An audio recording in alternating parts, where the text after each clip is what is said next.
all the dots get to connect.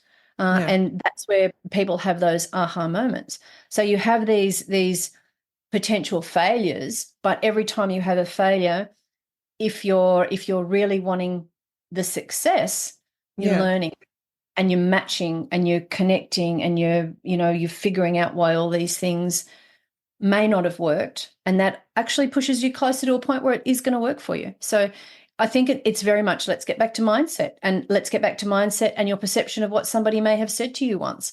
I had Hey guys, and welcome back to another episode of your Brains Coach podcast. My name is Angela Sharina. I'm your host, I'm your Brains Coach, and it is my job here to bring to you all the best tools and people to help you use your brain and body better, to shape your thoughts, to shape your emotions, and most importantly, actions to create and build and design the life experience that you absolutely love living. Today, guys, I am so pumped to be here with a guest, Christina Gerakiteys, creativity expert, innovation strategist, passionate educator and speaker, helping leaders and organizations to transform the future, turning impossible into possible. And today's Christina going to be helping us to learn how to celebrate a success one failure at a time. Folks, that on our podcast, we are very passionate about helping purpose-driven entrepreneurs, leaders, change agents to build the kind of mindset that will help us to not get stuck in our own ways, in our own path, but instead use the different tools and strategies and unlock more of our hidden, sometimes wasted potential. So together we could get out there and create the most amazing, inspiring, jaw-dropping version of this world possible. And because of that, I'm very excited that on today's podcast, Christina is joining us to help us learn how to change and transform our mindset and our thinking and start embracing the journey, the path with all the failures, quote unquote, or all the hidden opportunities to instead see the possibilities that each moment, that each detour, that each failure hold for us. Today we're going to talk about fear of failure and how to overcome that, how to change our relationship with and our mindset about failure into a more positive and productive one, how to overcome things like perfectionism that very often can get in the way of us shaping our work and changing the world, changing people around us. We're going to talk about our why and figuring out, finding our purpose and our path in life. And we're going to talk about why it's so freaking important for entrepreneurs, for leaders to understand what drives them in order to stay resilient and stay gritty and motivated to pursue very often hard path of changing the world and turning impossibilities into possible opportunities. So I'm not going to spoil the moment for you, and just tune in. Without further ado, our inspiring, failure transforming conversation with Christina Gerakiteys. Please enjoy, and then get out there and change yourself, change people, and the world, turning impossible into possible. Christina Gerakiteys. Christina Gerakiteys, welcome to Your Brains Coach podcast and the new series that I'm starting with your interview, actually, Building Unstoppable Founders Mindset. So thank you so much for coming to the show as a guest. Very excited to have you here. Thank you. And I'm very excited for this conversation. Can see we've had a couple of conversations and they've been very exciting. So excited for this one as well. Yes, I couldn't agree more. For me, especially, they were very exciting, very, I I learned a lot. Yeah, got a lot of insights, and the insights that I got are changing my life's trajectory as we speak almost. So thank you so much for your time. Thank you. That's big. Um, I want to start with the beginnings of the beginnings. You seem to have quite an interesting journey, right? When I heard your story, like where you started and where you're now, and when I read the books celebrating success one failure at a time, I'm like, how is this possible? You know, this trajectory from trained pianist and rock band singer, right? To TV producer, I'm not sure if you still do that, and to now innovation and creativity expert and consultant and catalyst, opening hearts and minds around the globe of people and organizations to possibility and turning impossible into possible. Like, can you please start like how it all started and how did you get here? Sounds a bit impossible, doesn't it? Unintended. So I when I left school, I went and studied law, and I really didn't like it. No comment on those people that absolutely love law, but it wasn't for me. It was something my Greek parents went, "You're going to do law. You know, we're in this country, and you've got opportunity, and you're going to go and do law." Anyway, it didn't resonate with me at all for a variety of reasons.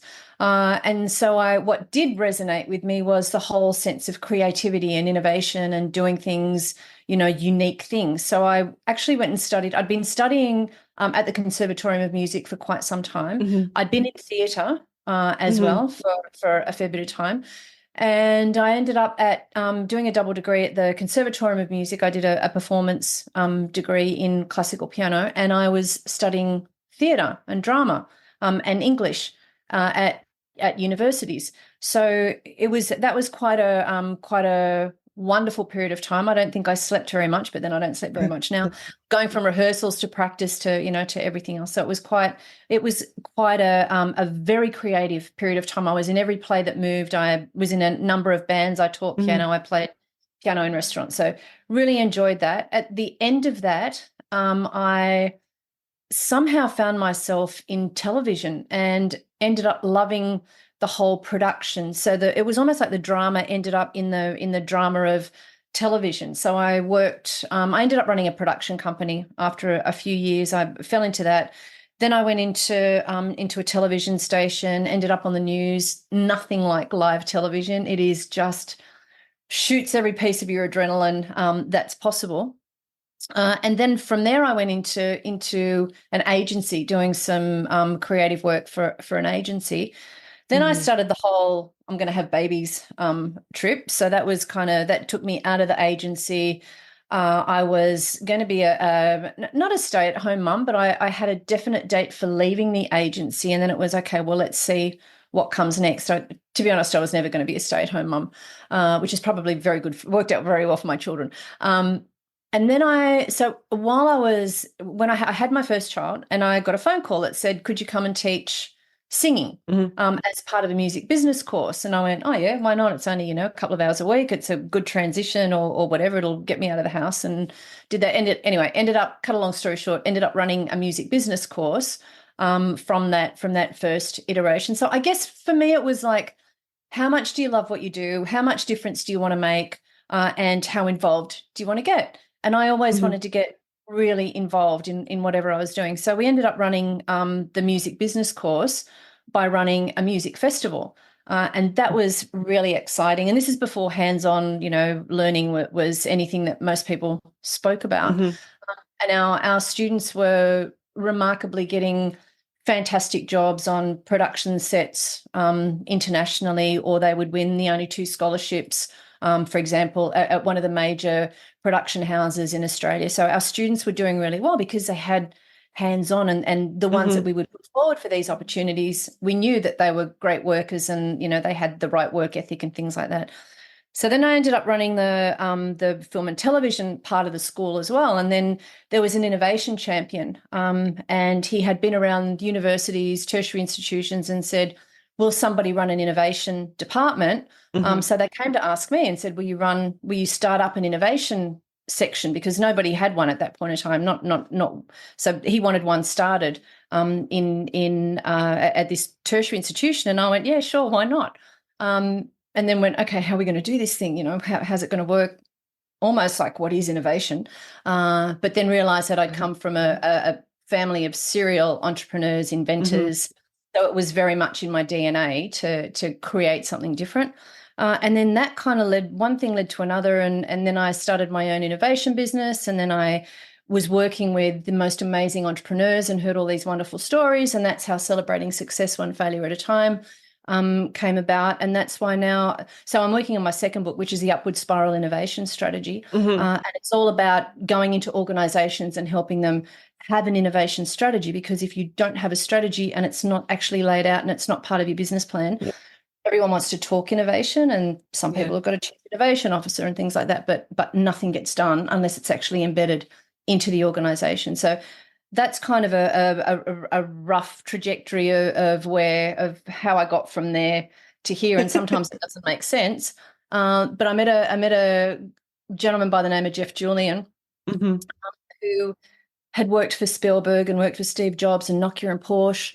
And when I said to him, why did Steve Jobs hire you? He said, because I knew a fair bit about a whole lot of things. And all those things that I had accomplished, there was a degree or advanced diploma or a business diploma or something like that attached to all of them. So it wasn't just surface learning. There was some studying and some things like that in the background, or visiting innovation conferences and talking to people like I was very lucky. Mark Randolph wrote the foreword for Celebrating Success One Failure at a Time because I've met him and we had a 90-minute conversation. And, then he kind of knew I wasn't a complete stranger when I said, hey, Mark, will you write the foreword to my book? It's absolutely your story.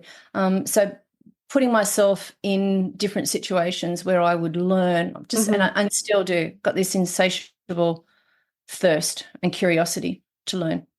Yeah. It's a very long. And, thank you for sharing this story. And now that I'm listening to it, it actually makes, like, listening to it again, it makes more sense, because also you've done so much, you've had that many experiences in all these different areas, and that's probably what contributed a lot to you being so creative and innovative, and then dedicating a majority of your time to innovation and creativity, right? That now that I'm thinking about that, it totally makes sense. And then you said, you coming from the background of family of entrepreneurs, and that I believe also contributed a lot to where you are today, and for you to be able and wanting to take like all these different paths and being totally okay with ending up in a place where it led you to, not like following some plan. So yeah, thank you again for sharing. The second question I wanted to ask you, and I believe that's one of the most important questions that almost every person who wants to create anything in life, or every single human being, actually needs to answer. And I was actually wondering what it is for you, like how you articulate that, like why, what drives your like pursuit of what you do now, of helping people and organizations to make innovation their strategy and part of the business plan, and helping other people to be more creative, innovative. Like why are you doing all of this? Like what's the purpose? I think because, so when you said earlier about opening hearts and minds to possibility, I think we all have this innate creativity within us. And I think I know that I really want to help people find that. I've been very fortunate to have several life transforming experiences, educational experiences in my life, where I was just pushed forward into unbelievable levels of understanding that I had to do a lot of work on. Like some of them are really hard work, these transformational experiences. But I thought if I've had those transformational experiences and all the other people in the room with me have had them, how do I expand that? How do I get out there and open hearts and minds and let people know that nothing is impossible? Because if you think at what we achieve now, like we've put put a man on the moon. Once upon a time that was impossible. We create water out of thin air. Once upon a time, someone would have said that's impossible. The whole trajectory of flight, like for me to be able to fly from where I live in Sydney to any European country, any country in the United States, once upon a time, that was impossible. Now we have the ability to feed people through lab-grown food, through 3D printed food. Once upon a time, that was impossible. So there is nothing that is not possible if we put our mind to it. And for me, there needs to be that pursuit of good intent, social impact. Like, how am I making the world a better place by doing what I'm doing? So I think that's the driver. It's everyone can have transformational experiences. We all have this unique gift. So we share 99.9% DNA. What's that 0.1% difference that allows us to be who we are, uniquely us? And then what is the gift that we've brought in that really we have no right not to share? So I think what you said was discovering that sense of purpose. Took me a little while. I've been very fortunate to work with Peter Drucker, who's on Simon Sinek's Start With Why team, and we did some work together. I ended up writing a workshop with him around finding your why for organizations. And for me, that's very important. So to be able to articulate it in any way you like, but somehow that it lands and you know what that purpose is for you. So somebody who watched a relative pass away from a cancer will have a sole purpose to go and find a cure for that cancer. That's their 0.1%. My 0.1% is, how many people can I help tap into whatever that innate gift is, and then share it, go out and just share it with as many people as they can and make a difference in the most positive way that they can. Thank you for sharing. I also read somewhere on the website that you're very passionate about human potential. And what I'm hearing here is, that drive, that desire to help as many people as possible to unlock more of that human potential and tap as much as possible into it. Right. Yeah. I'm curious, do you ever think about this other question, like, where is this drive coming from, this this desire to help as many people as possible to unlock more of their human potential? For me, that's quite a spiritual question. So where does my inner drive come from? And I don't know. It just is, like, I can feel it within my body. So I guess it depends on what your spiritual beliefs are, where you think that drive comes from. Some people who are agnostic or who are atheist and don't believe in a greater being or are not sure may find that question harder to answer. But for me, we're all put here for a purpose. And it's finding, part of the reason that we're put here, I believe, is to find that purpose. And once we found it, like, how dare you not go and share whatever that 0.1% is with the rest of the world? How dare you not try to make someone else's life better? And that doesn't mean that it has to be on a grand scale. It could be that you're a really good listener, and that you listen to one person a week tell you something that they can't possibly tell anyone else, and you make them feel better by doing that. And your 0.1% difference is that you are a really good listener. And for me, that's the blessing. So it doesn't have to be huge world stage. It can be, one-on-one. It can be you and the next door neighbor. And this is why writing the book Celebrating Success One Failure at a Time was so important for me. It's because everybody defines success differently. So my version of success, someone else's version of success. And it actually started when we were running the music course. And we used to say to people, how are you going to measure success? Are you here because you want to be the next rock and roll star? Or are you here because you want to make a comfortable living, supporting your family, doing something that you love, and doing it on the daily? But success is not being the rock and roll star, but somebody who can support a family or support yourself, whatever family means to you as well, and make and progress in that way. So success is very different for every person, and how you go about serving your life's purpose is different for every person.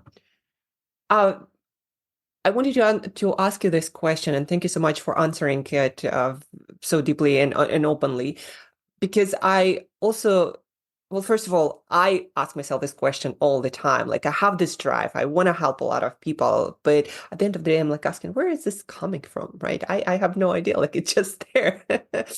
Um, And another question to ask, though, is does it matter? Like, does it matter yeah, where, as long as you feel that energy within your body? And we could go into a whole conversation around quantum physics and quantum yeah, and spirituality and AI and how that's all coming together, but that's a topic for another day, maybe. yeah. But you know, it doesn't matter if you feel this inner drive. Hmm. Does it matter? Do you really need to identify where it comes from? You do, and I do as well, but everybody may not have Yeah, that same desire to identify it. So yeah. it's a very interesting, that's an interesting study in itself. Yeah, it's an interesting study. And also the reason why I wanted to focus more on it is because I believe so many entrepreneurs lose their motivation and are not as resilient as they could be because they don't dedicate enough time, first of all, to figure out like what drives them, like what's the why, right? Uh, and then maybe some of them are scared or not knowing like where it's coming from and what it's for, all for. But I believe the more people do the work on discovering their why, like especially entrepreneurs, leaders, the easier it is for them to be resilient and to get through the hard stuff and to get through all the failure. Like what's your opinion? What's your take on that? No, I agree with you, but for me, there's two separate things in that. There's, have I identified my why? Hmm. And I want to open hearts and minds because I want people to have transformational experiences and I want to know that they can do whatever they choose to do, right? That's my why. Where does that come from is a separate question.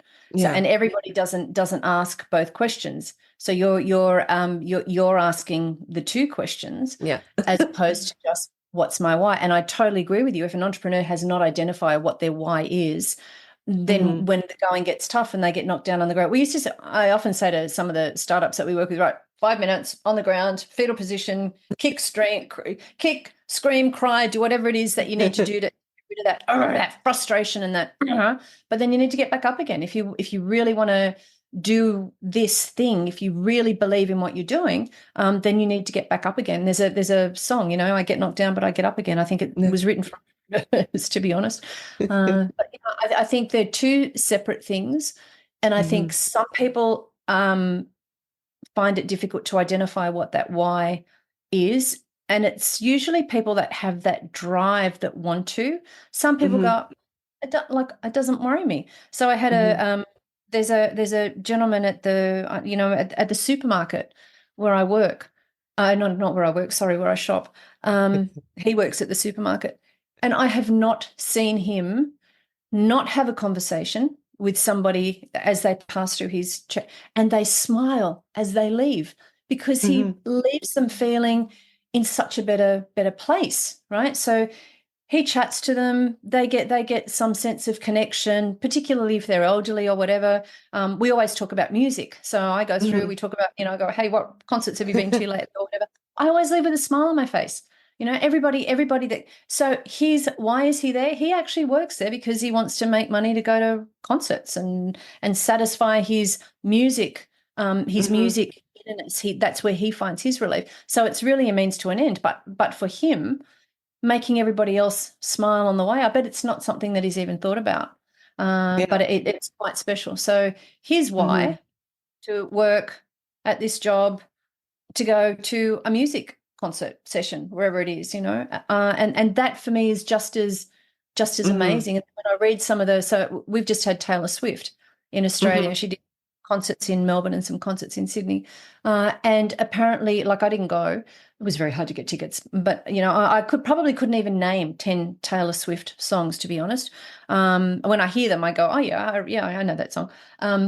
But for me, the most common things that have been coming out of those events is, what, there were 80,000, 90,000 people all together singing, and the sense of joy that Hmm. came out of that arena is quite incredible. So if that's not a deep sense of, this is what I do and this is what I want, that sense of purpose of bringing people together, and creating this camaraderie through music, I don't know what is. So I think it's Hmm. very different for everyone. Yeah. My friend at the supermarket does it one-on-one. Taylor Swift did one to 96,000 three nights in a row in Melbourne. it doesn't matter if we can help improve people's lives and help people walk away from us feeling better. That's the why. That's the transition. That's the transformation. So that's everybody causing a transformation in everybody else. Yeah. Thank you for, telling all these different stories to help people to relate more to like why and what it can be on different levels or in different versions. Is there are there any tools that you could recommend to people listening to discover their why, to understand better their driving force? There's quite a few resources out there. So the Cynic book, Start With Why, is really good. But you need to work through the exercises, and it's actually better if you work through them with someone else. We turned them into, when I was talking about the workshop that we co-created, we ran 3-hour sessions over 3 weeks. So there was a 9-hour session, and then there was work to do in between, because it's not that easy, you think you've got it, and then something else comes up, and then you realize that it's not your why, it's your how or your what or whatever that looks like. So it's very good to buddy up with somebody else who wants to do it. So Ikigai is like a remarkable resource as well, but you need to put the hours in, and you need to really put the depth. So none of these things come without a fair bit of personal development and personal growth. You have to be willing. For me, you need to be willing to do that personal investigation, to go, well, this triggers me every time. Why does it trigger me? Because if I can't get over that trigger, so I had this perfectionism trigger, right? And it actually stopped me writing the book for 7 years. The Celebrating Success One Failure at a Time was a 7-year process, mainly because I'm going, oh, it's not perfect yet. Is anyone going to like it? Like, what are they going to say about it? Do I really have a story to tell here? Like, what is it? And then so I'm going, okay, well, if this thing's going to come out and if I'm going to finish it, where do these perfection issues come from? And it came from a very, very innocent comment that my dad made to me one day. I came home and I said, Dad, I got 98% for my maths test. I topped the class, I got 98%. And he went, what happened to the other 2%? Joking. There was he was so proud of us, whatever we did academically. But all I heard was, oh my God, I didn't get 100%. It's not good enough. So as much as that wasn't his intent, it was my perception of what he said. But that set me up for this whole thing around perfection that once I realized what it was easier to deal with. Easier, not easy, by the way, like big difference in the words. But it became easier. So, but if I hadn't sat down and went, okay, well, why am I having these perfection issues? What's going on here? Where does this come from? And then suddenly I went, oh my God, I remember this conversation with my dad. So that if you're not prepared to do the unraveling work within yourself, and some people can do it on their own, some people need to go to a 5-day course or a retreat. Like we've run retreats, we've run executive programs for this. There's things like the Hoffman process where you can go and really dig deep and find out what those blocks are. If you're not prepared to do that work, then you may not be fortunate enough to find what that why is, because there could be things blocking it or not. No one's to say that it needs to be difficult either. So I think it's a whole lot of personal development, personal growth, introspection, and that helps define where you sit and therefore how you find it. So the workbooks, the listening to positive things, you can easily become very down and depressed if you're constantly listening to negative news, negative stories, if you're falling into to awful conversations where people just want to put other people down or whatever. That's not elevating you to find out more about yourself. So it's that whole mindset. Everything comes back to mindset. Everything. Yeah. Well, that was actually one of the reasons why I wanted to start this series, right? And you seem to have like a lot of experience and a lot of what to say about the mindset side of creativity and innovation and entrepreneurship.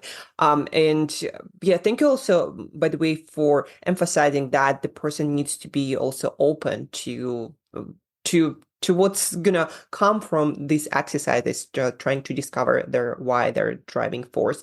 And it's like, I believe with innovation or learning or creativity, like first step, having this mindset or developing this mindset of being open to what's going to come out of it, not having the belief that I know it all or I know what's going to come out of it, right? What I noticed, like with people I work with, it's like, first you got to break that, I don't know, belief or barrier that you know it all already. Absolutely. Yeah. And that's the ego in the way. And the ego's not a bad thing. Like there's an Australian band called Skyhooks, or there used to be, and they wrote a song called Ego is Not a Dirty Word. And it's not. So ego in Greek, ego, means me. So me is not a bad thing. So if we can actually focus on what that me part is, but again, it's like doing the work, finding out the blockages. But the ego can get in the way, and the ego gets in the way because of fear. So if we fear a reaction, or we fear something bad is going to happen from an attempt of something that we're going to do, then we back away from it, or we puff out our chest and we want to take control of it, and then we want that power, and we feel that unless we're in control and we have that power, sometimes the best thing you can do is just surrender.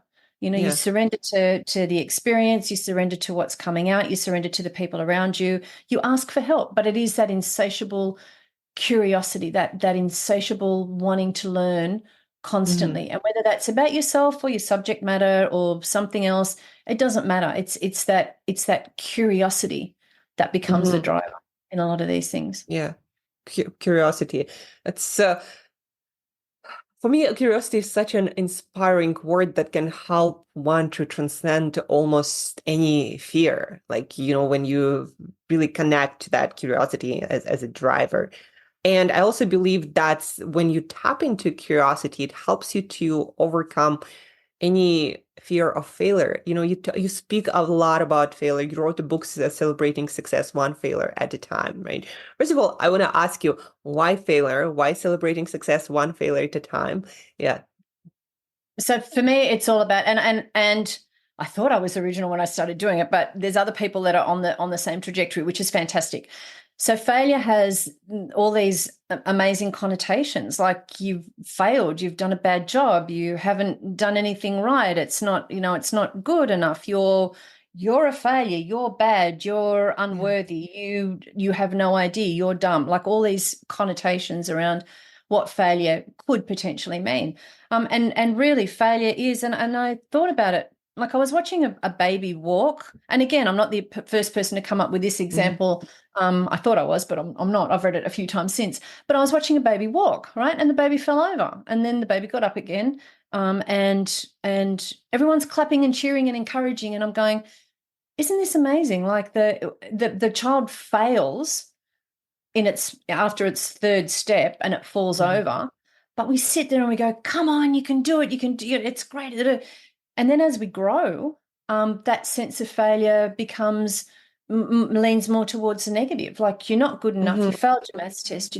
Where's those other 2 marks? It's that whole sense of you haven't accomplished because you've fallen off the bike. You haven't walked properly. You've made a mistake. You said something wrong. And I think that whole if you don't learn from something, one of the people that I interviewed in the book said, for me, failure is if I don't learn from a mistake that I've made or from the failure that I've had.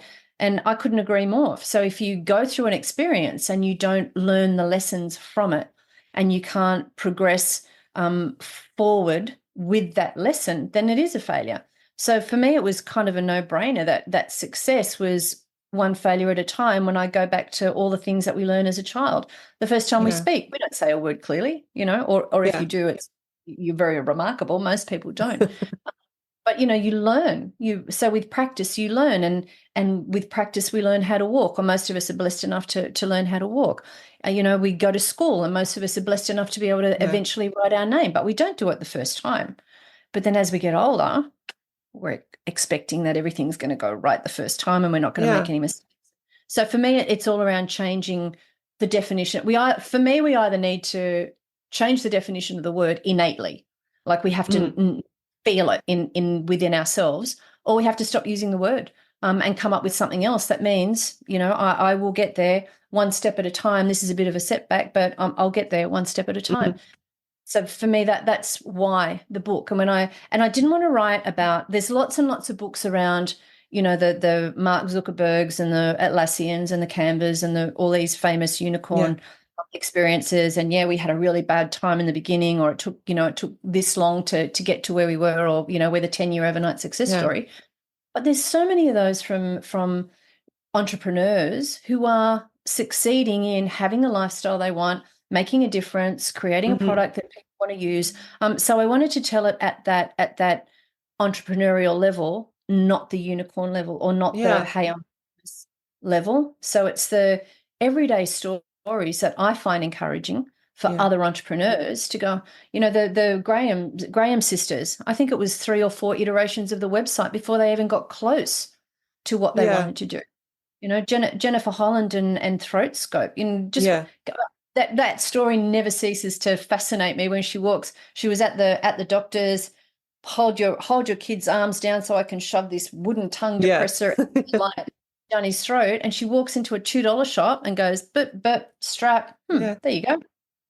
This is something that we could actually work on, and it would make a big difference. And I think for me too, that then you follow on what the rest of that purpose is. So I was very fortunate to do some work with Jen over a period of time.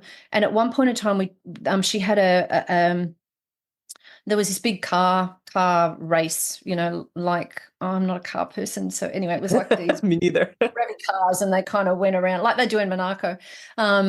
Anyway, so we had a tent, and we had 300 gift bags, but we had some students and some dental nurses and everything, and they were examining people's mouths. So here's this device that's meant to check out your tonsils.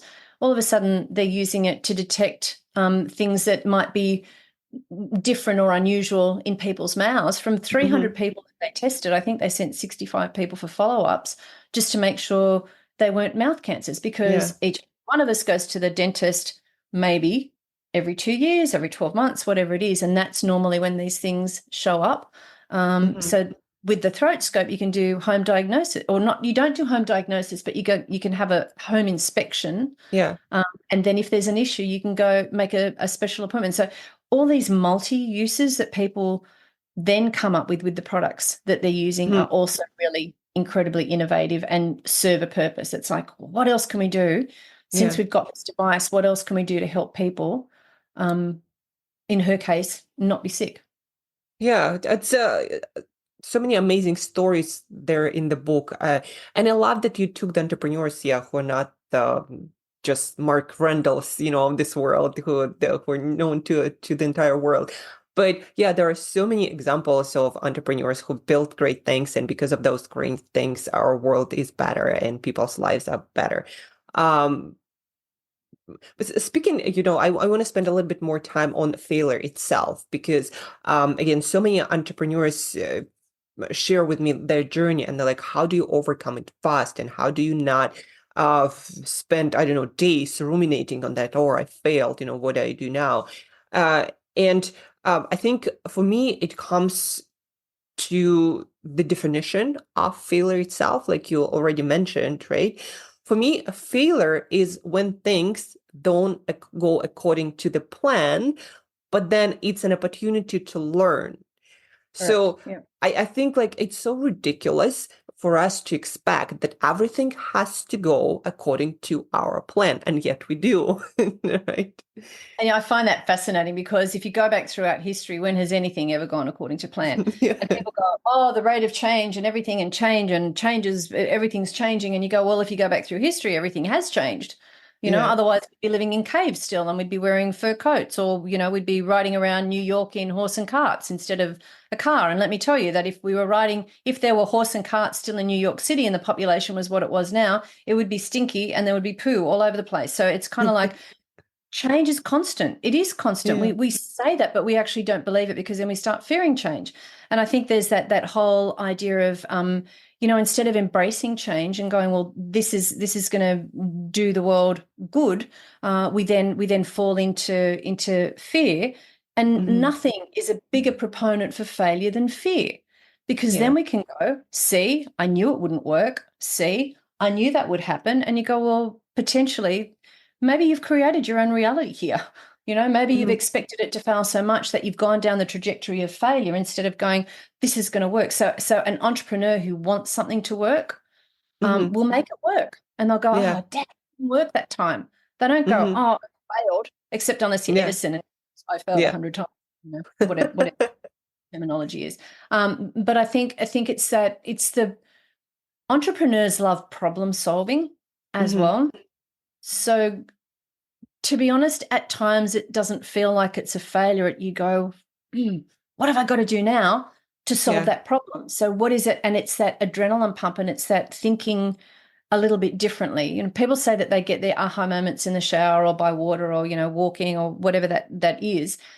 What that aha moment actually is, and they've traced it in the brain, is the dots connecting. So it's all these things that you've seen, you've observed, you've heard, you've read, a conversation that you've had. And in that aha moment, when you're in contemplative state, so you're not actually consciously thinking about it, all the dots get to connect. And that's where people have those aha moments. So you have these potential failures, but every time you have a failure, if you're really wanting the success, you're learning and you're matching and you're connecting and you're figuring out why all these things may not have worked, and that actually pushes you closer to a point where it is going to work for you. So I think it's very much, let's get back to mindset, and let's get back to mindset and your perception of what somebody may have said to you once. I had a teacher say to me, I had a science teacher, and he absolutely ridiculed me in class. And from that minute on, I hated science. Okay. So I went through a period of life. I dropped science. I didn't do it. I didn't study it for my leaving. I'm not sure what they're called around the world, but for us, it was a leaving HSC, high school certificate. I didn't touch science beyond that point because I felt so humiliated, and I talked myself into the fact that I couldn't do it and I was bad at it. Years later, I'm studying biology and chemistry and physics and anatomy and physiology, and I'm going, I love this stuff. So, but I had allowed this one negative experience to change the trajectory of the next few years. So again, it comes back to mindset. And when we're young, it's really, like, I'm not saying it's easy, to say to a 14 or a 15-year-old, where there's so much bullying happening and there's so many things going on in the world, and that's part of the lessons of growing up, is learning how to deal with some of these things that haven't gone, as you say, according to plan. And sometimes things don't go according to plan because at the end of the day, when you look back, everything's easy when you look back, but you go, oh my gosh, that was a blessing. Because of that, I learned this. Because of that, I didn't go there. Because of that.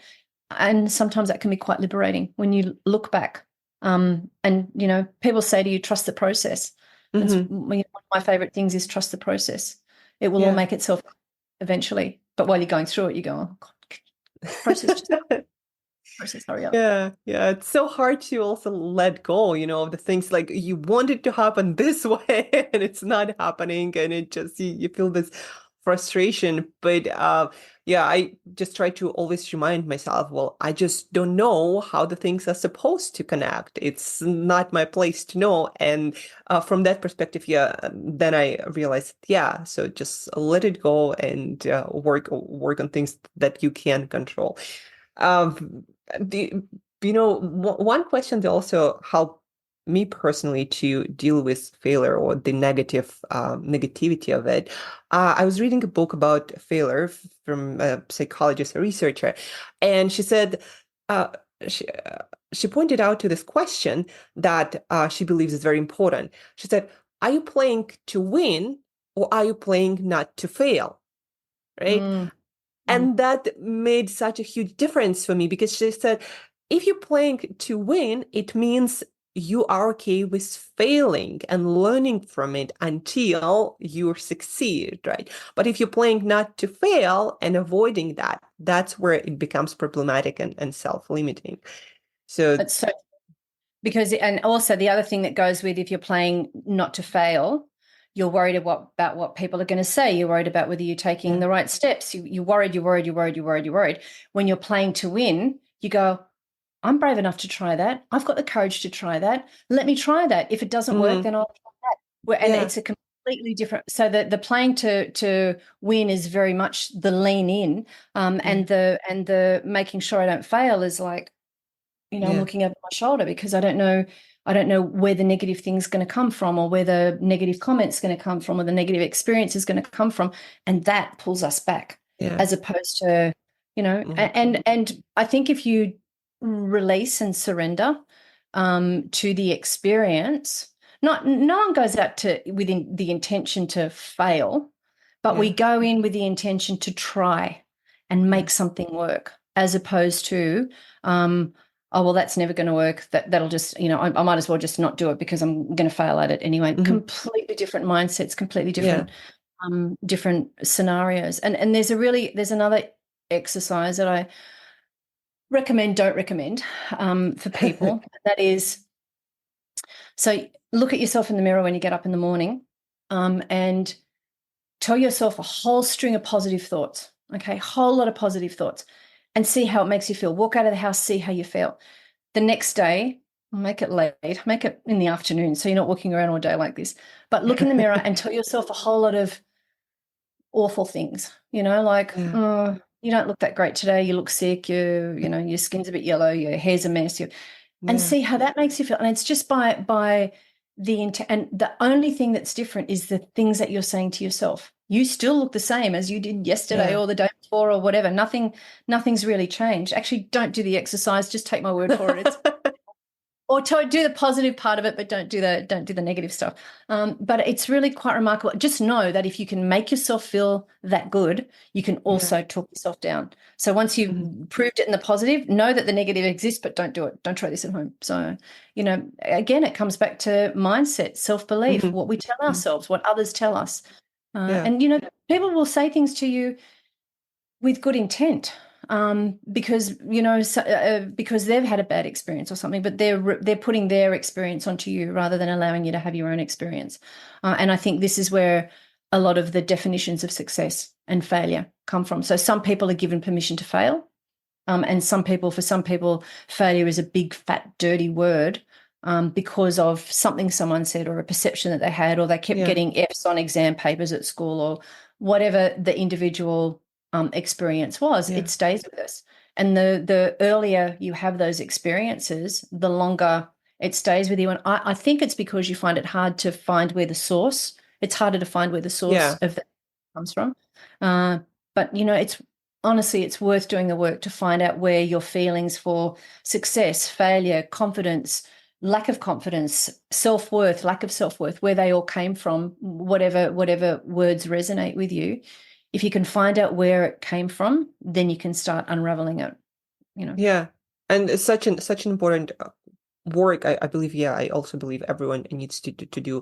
And for me personally, how I do it, whenever I have a feeling, like you said, whenever you're triggered by something, instead of trying to escape that, or it doesn't feel good, try to investigate, like, where is this actually coming from? Why do I feel this way? Right. And then maybe journaling. By the way, you started speaking about the tools. Please do share any tools that you found useful for dealing with the negative aspect of failure, the failure that hold us back. Like, what are some of the tools, strategies that you found to be very useful? So writing really helps. So, and that's why in the book, there's some exercises in the book as well. And we're about to release a lot of questions. Yeah, there's a course that's about to come out that helps reiterate some of those questions as well. It's just a half-hour video that will come with the book. But if you ask yourself the questions and you sit there and you think about the answers and you write. So sometimes if you just free write, it's amazing what comes to you. If you listen to, there's a lot, there's so much content, so many podcasts, so many things on YouTube. Find something that resonates with you, and then see where the impetus for some of that comes from as well. I find the self-discovery, if you're disciplined enough to do it on your own, go for it. If you need to go and, like I said before, if you need to go and do a 3-5 day retreat, go and do it. If you need to go and sit in silence at a yoga retreat, whatever, there's personal things. 0.1% difference. We're all different. We're all going to find it differently. So, whether you're visual, whether you're audio, whether you like writing, whatever it is, whatever your thing is, that's where you need to go to try and find how to define some of these things. But I find writing. So what is failure to me? Why is that my definition of failure? Where did that come from? What is success? What does success mean? And I know, there's a whole ton of research that says nobody ever sits on their deathbed and goes, oh, I didn't make enough money, or I didn't spend enough time at work. It's all about relationships. So we have one level of what we consider to be success while we're working, and success is I'm moving forward, I'm progressing, I'm inventing what I want to invent, I'm getting promotions, I'm getting a pay rise, whatever. And then the other one is, well, when I'm on my deathbed, what am I really going to be happy about? I'm going to be happy about the relationship I had with my children or my godchildren, my cousin's children, or, whatever that looks like. It's the relationships that have been valued. I've actually made a difference. I spoke to somebody one day and they smiled. They're the kind of things that make a difference. So if you can figure out, and then, there's personal success, business success, physical success, mental, you can pull it apart down as many layers as you want to. But if you're not prepared to do the work on it yourself, then you need to jump in a group where people will help you, which is often I find that really useful, because people will ask you questions that you're not prepared to ask. And that's why we've put the course together as well, because we will ask questions that you may not have thought of in coming up with a solution to what your definition of failure or success is, and why it is, and where it comes from. But another really useful tool, and again, for this one, I do think you need to buddy up with somebody, or you need to be mindful that you're doing it with somebody who can guide you through it properly. But we get people to write down what are the top 10 events in their life, and what were the 10 worst events. And the top 10 could be the goodness of what those top 10 can be varied. The whatever happened at the lower end of the scale can be varied, and they all have different places on the wheel of it. If you write down those experiences that are really good, and then if you ask yourself the right questions around it, and this is where it's helpful to have somebody else there with you. Why was that a good experience? How old were you? Where did it come from? How did it make you feel? Where did it leave you? What were the end result of that? How many times have you thought about it since then? And then you start potentially seeing themes coming through the top experiences and the experiences that weren't so good. And they're all learning. Like every single one of them is a learning experience. And you start seeing themes and you go, oh, okay. So, when I was little, okay, so here's one of mine. When I was little, I would sing with a hairbrush in front of the mirror. And then my dad recorded me, and I was devastated at how bad I sounded, right? So, oh my God, I can't sing. However, if I look at where that led me along the trajectory, singing with a hairbrush in front of a mirror actually was starting to prepare me for keynote speaking. And when I was playing in a band and things like that. So, and that was way back when I was like 6 or 5 or 4. I don't even think I was at school yet. So if you have a look at the pathways and have a look at those experiences and what they meant to you, and start theming them, it's amazing what actually can come out. You tell the story, you tell the narrative around it, and it's amazing what can come out for you. So there's a lot of tools. There's probably too many, because you go down the rabbit hole of what tool will I use rather than start getting into one of the tools. So find one that resonates with you, that you don't find icky, and then just do the work. And it may not be the first tool that you find that resonates. It might not be, running through the exercises in Find Your Why, or doing the ikigai, or it might not be do above the line or below the line. It might be sit at the beach and listen to what comes to you. Because we all have different experiences. We all have different places where we get zapped by, a revelation, which is a really nice thing, when you actually have that experience, you go, oh, what was that? Okay, I got it. So it's different. So you need to try different things. You can't kind of go, oh, look, I tried that once and it didn't work, so it doesn't mean anything and I'll never find it. You need anything that's worth its weight is worth discovery. It's like, also back to the idea of failure, of experimentation. It's like here too. Yeah, you might try one thing and it might not work, but that doesn't mean that there is no way to the result that you're seeking. And I think, we're running out of time and you have a busy life, so I wanted to wrap up. But the last mini topic that I wanted to cover, actually, or wanted to elaborate on, is that idea that mindset is actually something that, just like a muscle, we can work on and we can change and we can reshape, right?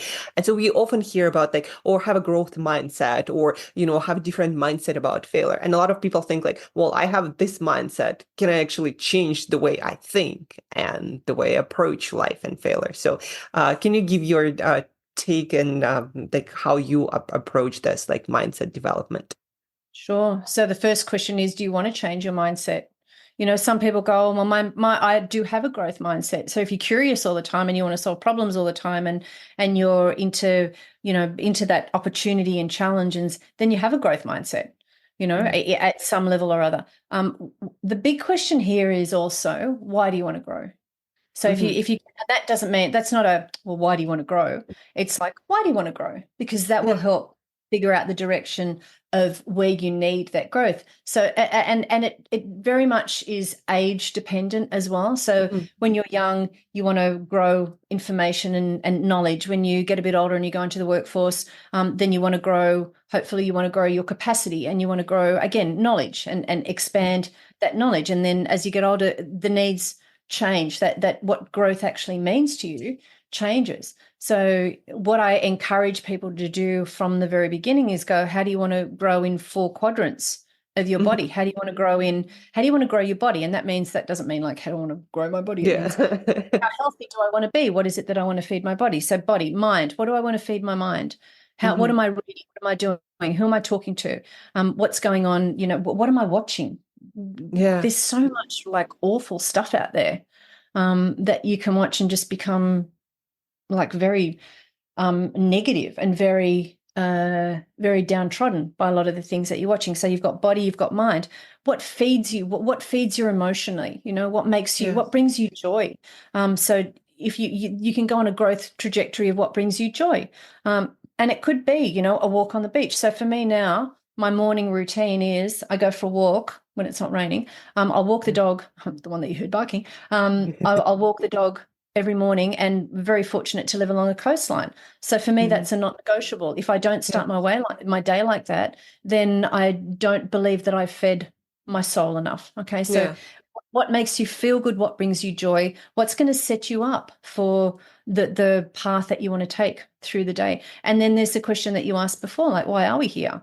If you believe in that bigger spirit, what's the good that I'm meant to be doing in the world? You don't have to believe in a greater spirit to go, what's the good I'm meant to be doing in the world? But the more joy you find, the more you want to help people reach their potential, bring more joy. And however you might do that, a musician will do that through music. An engineer will do that through constructing a house in the right way. A carpenter will do that by building something that's of beauty that you can appreciate. So we all have those different gifts of bringing different people joy.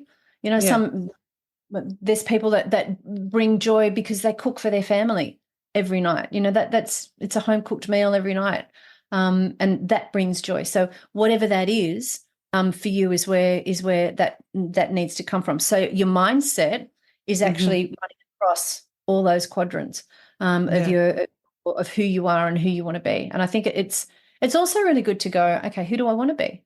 Who do I admire? But then who do I want to be? Who do I want to be? How do I want to be remembered? There's the cliche exercise again. Like a lot of these are cliche, but they're so grounding if you actually get them. If you feel them cellularly. So we can say, one of my best stories around that is that saying, I am enough, right? And I'm going through my socials and it goes, I am enough, I am enough, I am enough. I'm going, oh my God, if I read that one more time, I'm going to vomit. Okay, it was like everywhere. And then I got it. I got what I am enough actually meant. There was an experience a friend of mine went through, and we talked about it. And then I actually got what I am enough actually means. So it didn't just become a meme. The meaning actually hit at a cellular level. So there's lots of things like that we can, we say, oh, are you going to walk your talk?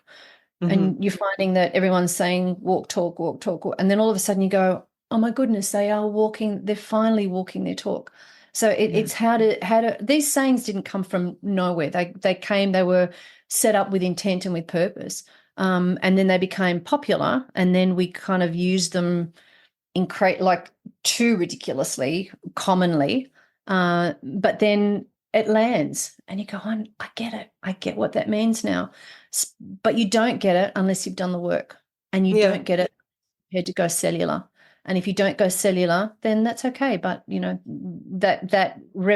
can actually say to you that when you find your purpose, and this has happened multiple times, so through workshops, through helping people, whatever it is,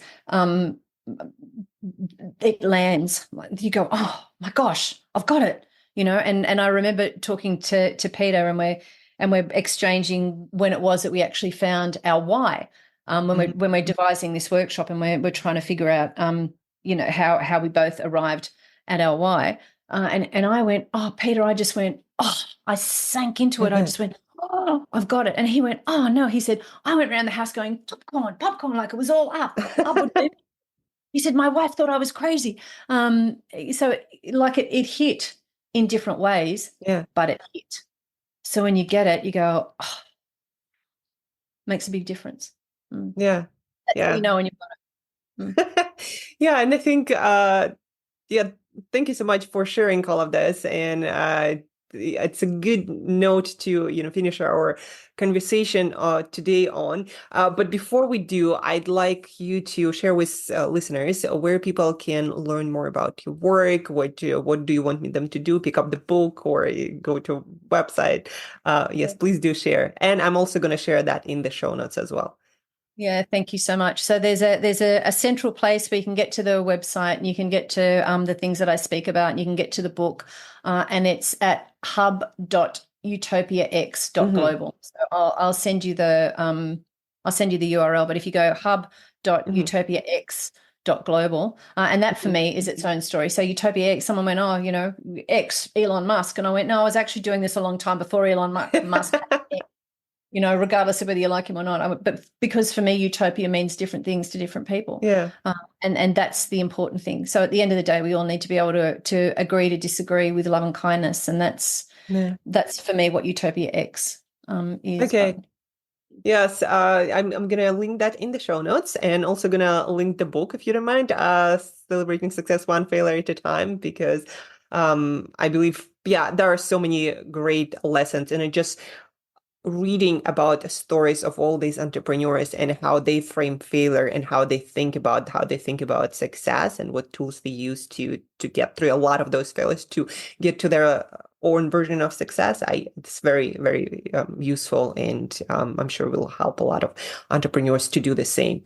Get through the mistakes. Yeah, get through trials. And thank you so much, Christina, for your time. And we'll probably need to do the round 2 of the podcast. You have so much to share. I'd love to. Thank you. Thank you, Angela, for all that you do as well. Thanks. Thank you.